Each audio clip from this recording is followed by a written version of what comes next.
တကယ်ကြောင့်ကျွန်တော်တို့တွေအယူတွေလိုပဲဗျာကို့မချင်မှန်းသိတဲ့လူတွေအောင်မှာစောစောရမ်းချစ်နေမိတယ်နာကျင်နေမသိနေတော့မှပဲ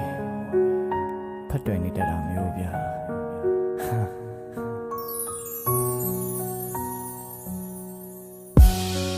လင်းထားလို့သွားပြီလားနေရစတော့မလားဘယ်လိုကြောင့်မျိုးနဲ့မှငါစီပြန်မလာတော့ဘူးလားနေမေးဖြောင်းလိုက်ပြီလားတကယ်နောက်တစ်ယောက်တွေ့ပြီလားငါမရှိတော့တဲ့အရာမှာအစင်ပြေနိုင်ပါမလားနေပြောမယ်ဆိုလေငါကြည့်ပြီးပါတယ်နာကျင်တော့ပြောလို့ငါဟန်ဆောင်နေမယ်နေလုံးချိန်မှမြဲဥပြန်လာနိုင်နေ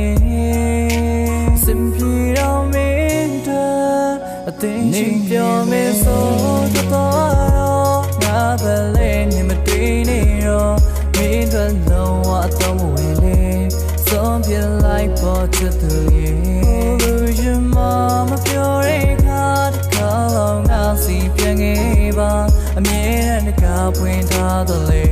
မချစ်လို့ရှုံးထွက်သွားကြလေထွက်သွားတော့ခါရီပါတရီရမိတဲ့ဒီရင်ဘတ်ထဲပါရင်ခုန်တဲ့စီချက်များရင်ငြိမ်သက်စေပါ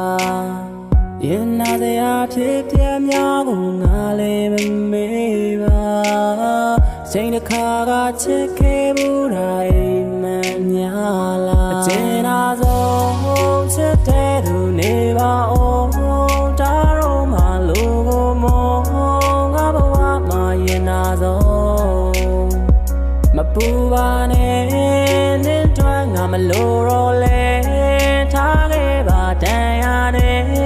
အခြားတစ်ယောက်ကိုကျင်လာလဲ